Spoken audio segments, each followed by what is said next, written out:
안녕하십니까. 반갑습니다. 북한 개방방송의 오픈호 선교사입니다. 남북 통일보다는 먼저 북한이 개방이 되어야 합니다. 북한 개방 없는 통일은 남북 모두에게 큰 재앙이 됩니다. 북한이 개방되어야 남북 모두가 잘 살 수 있게 된다고 믿는 사람입니다. 북한이 개방되는 것을 하루속히 보고 싶습니다. 저는 요즘 불교에 대하여 관심을 가지고 있습니다. 왜 기독교인이 불교에 대하여 관심을 갖느냐고 하실 것입니다. 왜냐하면 불교인에게 복음을 전하려면 그분들이 진리라고 하는 것이 무엇인가를 알고 내가 진리라고 믿고 있는 것을 객관적인 입장에서 비교해 보기 위해서입니다. 법주사의 조실 월서 스님은 부처님은 불제자가 되어 콧구멍이 없는 소가 되어서는 안 된다고 이야기했습니다. 그런데 이것은 제가 알고 있는 콧구멍이 없는 소에 대한 얘기가 다른 부분이 있습니다. 이 콧구멍이 없는 소에 대한 이야기는 경호 스님이 득도하는 과정에서 크게 깨달은 말이라고 관심을 가지고 생각하는 말 중에 하나입니다. 1849년생인 경호는 근대 선불교의 중흥의 할아버지입니다. 그의 제자 만공이 많은 선사를 배출하여 그의 종단은 선불교의 종갓집이라고 불리웁니다. 경호는 전북 전주에 태어나 9살에 청계산의 개허 문화에서 출가하였습니다. 그는 14살이 되었을 때 계룡산에 동학사로 보내졌고 1871년에는 22살이라는 젊은 나이에 강사로 추대되어 경전을 가리키는 사람이 되었습니다. 그가 상당히 똑똑한 사람이었던 것 같습니다. 30세에는 그는 옛 스승 개허를 보고 싶어서 청계산으로 가던 도중에 충남 천안 부근에서 폭풍우를 만났습니다. 그래서 심한 폭풍우를 만나서 하룻밤 묵을 집을 찾게 됩니다. 근데 마을에는 콜레라로 인하여 집집마다 시신이 널브러지고 죽음의 공포가 가득 덮여 있습니다. 이 코로나 마을을 피하여 나무 아래서 비를 맞으면서 밤새 떨면서 삶과 죽음의 문턱을 넘어 다니는 자신의 모습을 바라봐야 하였습니다. 죽음의 공포를 이기지 못하는 나약한 자신의 모습을 보면서 내가 지금까지 한 소리는 모두가 헛소리다 라고 생각하였습니다. 경전의 학습으로는 생사의 문제를 해결할 수 없다고 생각하고 그간 공부하고 강의했던 경전은 죽은 글에 불과하다고 생각하였습니다. 동학사로 돌아와서 강원의 문을 폐쇄하고 토굴에 틀어박혀 날카로운 송곳을 턱 밑에 세워놓고 참선에 들어갔습니다. 깜빡 졸면 송곳에 찔려 선열이 낭자했다고 합니다. 어느 날 소가 되어도 콧구멍이 없다라는 말을 듣고 그는 크게 깨닫는 경험을 했다고 합니다. 마치 천둥을 맞은 것 같은 울림이었습니다. 이런 것들을 불교에서는 해탈이라고 합니다. 진정한 깨달음 후에 그것을 굳게 다지는 보임 수행 기간을 갖는 전통이 있습니다. 이에 따라서 그는 1년이 넘게 극한 고행을 하고 다시 크게 깨달았을 때 요도송을 불렀다고 합니다. 경호는 그 후에 덕숭산 수독사를 중심으로 호소 일대에 선풍을 일으켰다고 합니다. 저는 왜 소가 콧구멍이 없다는 말을 듣고 삶과 죽음을 해결하는 해탈을 한 것인지에 대하여 생각해 보았습니다. 해탈은 해방된다, 자유롭게 된다라는 뜻입니다. 심신의 고뇌와 속박으로부터 해방되는 것을 말합니다. 다시 또 말하자면 생로병사에서 해방된다고 말합니다. 죽음으로부터 해방된다고 얘기를 할 수도 있겠죠.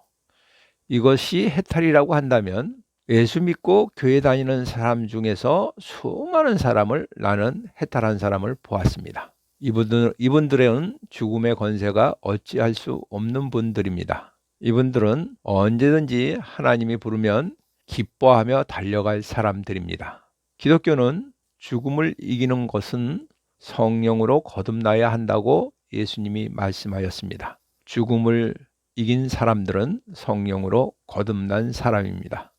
요한복음 1장 9절에서 14절까지 읽어드리겠습니다. 참빛, 곧 세상에 와서 각 사람에게 비추는 빛이 있었나니 그가 세상에 계셨으며 세상은 그로 말미암아 지은 바 되었으되 세상은 그를 알지 못하였고 자기 땅에 오매 자기 백성이 영접하지 아니하였으나 영접하는 자 곧 그 이름을 믿는 자들에게는 하나님의 자녀가 되는 권세를 주셨으니 이는 혈통으로나 육종으로나 사람의 뜻으로 나지 아니하고 오직 하나님께로부터 난 자들이니라. 말씀이 육신이 되어 우리 가운데 거하심에 우리가 그 영광을 보니 아버지의 독생자의 영광이요 은혜와 진리가 충만하더라. 성경에서 나오는 빛은 우리가 눈으로 보는 태양빛이나 전기불이 아닙니다. 이 빛은 하나님의 아들인 예수 그리스도이십니다. 이 빛은 우리의 마음을 비춰주는 빛입니다. 이 빛을 영접하면 우리 마음에 어두움이 존재할 수 없습니다. 그러므로 하나님의 아들이 되는 것입니다. 빛이 말씀이 되고 말씀이 육신이 되어 우리 안에 거하시면 그때가 바로 거듭나는 것입니다. 바로 핵탈의 경지가 됩니다. 하나님께로부터 난 자인 것을 알고 믿는 자는 죽음의 공포가 그를 어찌하지 못합니다. 경허 스님은 해탈하였다고 하지만 구원은 받지 못한 것 같습니다. 많은 기독교인들은 하나님의 자녀로서 천국에 갈 것을 확신하고 죽습니다. 경허 스님은 아무리 해탈하였다고 하여도 그는 천국은 확신하지 못하고 죽은 것 같습니다. 콧구멍이 없는 소에 대하여 다시 말씀을 드리겠습니다. 소는 몸집이 크고 힘이 세지만 콧뚜레를 하게 되면 고통 때문에 자유를 구속당하고 인간에게 속박된 채 한평생을 살아가야 됩니다. 소는 죽기 전이나 콧뚜레를 하기 전에는 눈물까지 흘린다고 합니다. 이런 것을 보면 소가 영리한 것 같습니다. 나이 든 소는 사람들의 말을 알아듣는다고도 합니다. 콧구멍이 없는 소는 콧뚜레를 하지 못하기 때문에 자유를 구속당하거나 속박으로부터 자유로울 수 있습니다. 성경에 하나님께서는 인간의 자유를 속박하시는 하나님은 아니십니다. 항상 두 가지 길 중에 하나의 길을 선택하라고 하십니다. 그것은 생명과 복, 사망과 하를 내 앞에 두었다고 말씀하고 계십니다. 하나님은 믿든지 믿지 않든지 그것은 자유로 주셨습니다. 그러나 하나님과 달리 인간은 다른 사람의 자유를 속박하려고 합니다. 사단은 인간을 자기의 졸개로 삼으려고 합니다. 하나님을 영접한 사람은 스스로 자유를 버립니다. 하나님께 속박당하려고 합니다. 그러면 사단으로부터는 자유롭게 됩니다. 콧구멍이 없는 소는 사단으로부터 자유롭게 되는 사람을 뜻한다고 생각합니다. 두 번째로, 소가 만일 콧구멍이 없으면 눈과 귀가 없는 것보다 더 큰 고통일 것입니다. 콧구멍과 귀구멍이 있는 사람아, 콧구멍이 없는 소를 아느냐 하는 말이 있습니다. 사람은 본다고 하여도 진실을 모두 볼 수 없습니다. 듣는다고 하여도 진실을 모두 들을 수는 없습니다.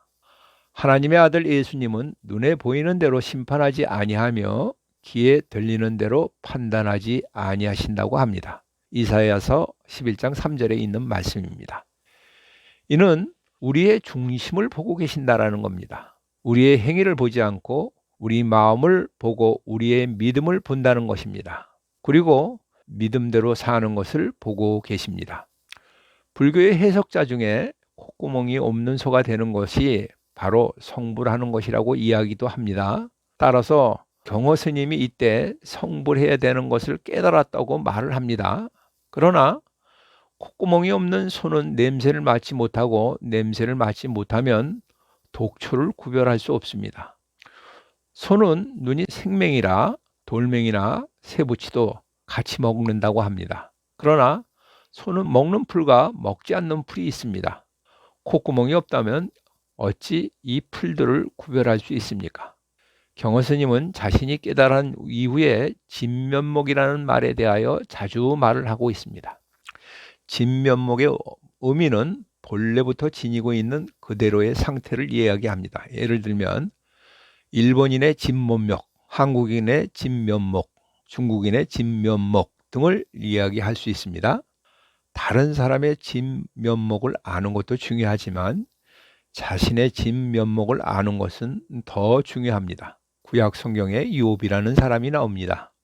원인을 알 수 없는 고통에 힘들어하는 욥에게 세 친구가 찾아와서 그가 죄 때문에 그러하니 회개하라고 합니다. 그러나 욥은 자신이 지은 죄가 생각나지 않는다고 하면서 하나님은 의인에게 고통을 주시면서 악인은 왜 가만히 놔두시는 불공평한 하나님이라고 항변을 합니다. 그러나 나중에 하나님의 진면목을 알고 자신을 스스로 비천한 자라고 말하며 손으로 자기의 입을 가리겠다고 합니다. 하나님이 삼라만상의 모든 동물에 대해서 내가 아느냐고 욥에게 물어봤습니다. 욥의 대답은 모른다는 것이었습니다. 콧구멍이 없는 소, 냄새를 맡을 수 없는 소는 모든 것을 모르는 자입니다. 자신의 진면목을 아는 것이 바로 해탈이고 득도입니다. 사도 바울도 다메섹에서 예수님을 믿는 사람들을 잡으러 가다가 회심을 합니다. 그리고 그 후에 그는 자신은 항상 죄인 중에 괴수라고 이야기합니다. 서울대 병이라고 있습니다. 서울대 입학생 중에 대부분이 완벽주의를 추구합니다. 이에 따라서 강박과 불안 증세에 시달리는 재학생들이 있습니다. 이 병에서 벗어나려면 자신은 평범한 사람이라는 것을 인식해야 합니다. 재학생뿐 아니라 서울대를 나온 사람 중에서도 이 병에 걸린 사람들이 많이 있는 것 같습니다. 서울대를 나왔다고 자신만이 최고라고 생각하면서 다른 사람의 말을 듣지 않고 무식하다고 듣지 않는 것도 바로 서울대의 병이라고 합니다. 이준석 씨가 하버드 대학을 나와서 그런지 그도 서울대 병이 있는 것 같습니다. 자신이 하는 말만 옳은 말이고 다른 사람의 말은 귀담아 듣지 않는 것 같습니다. 그가 지금 하는 행동을 보면 당대표로 정권 교체에 대한 마음은 없고 오직 자신의 뛰어남을 자랑하고 자신을 드러내는 일이 제일 중요하다고 행동하고 말하는 것 같습니다. 이준석 씨도 나는 비천한 자요, 자신은 죄인 중에 괴수라고 하는 해탈하는 경지로 나오기를 바랍니다. 저도 콧구멍이 없는 소가 되어 나의 진면목을 알고 오직 내 안에 예수께서 살고 내가 예수처럼 살아야 하겠습니다. 예수처럼 사는 것은 나를 부인하고 자기 십자가를 지고 예수님을 쫓아가는 삶입니다. 북한에도 가대망상 가짜 서울대병이 걸린 김정은이 있습니다. 김정은이도 회개하고 하나님 앞으로 나오기를 기도합니다. 코로나로 인하여 북한과 중국, 러시아 국경이 닫혀 2년이 넘어갑니다. 지금 북한의 백성들은 너무나 어려운 시간들을 보내고 있습니다. 그런데 북한에서 들어온 소식은 2025년까지 국경을 봉쇄한다고 합니다. 북한 내부에 중대한 일이 생겨서 계속 무엇인가를 숨기려 하는 것이 아닌가 하는 생각을 합니다. 저는 2021년 1월 이후에 김정은이가 바지 사장이 된 것 같습니다. 다가오는 2020년에는 북한이 항복하고 개방 개혁으로 나오길 기도합니다. 지금까지 경청하여 주셔서 감사를 드립니다. 방송을 듣고 느끼신 것을 댓글로 남겨주시면 감사하겠습니다. 처음 보시는 분들은 구독 버튼을 눌러주시면 계속 이어서 보실 수 있습니다. 방송 하부에 북한 개방 방송을 마크를 클릭하시면 지나간 방송도 모두 보실 수 있습니다. 저는 북한이 개방될 때까지 계속 유튜브 방송을 진행하도록 하겠습니다. 다음에 다시 만날 때까지 안녕히 계십시오. 감사합니다. 안녕히 계십시오.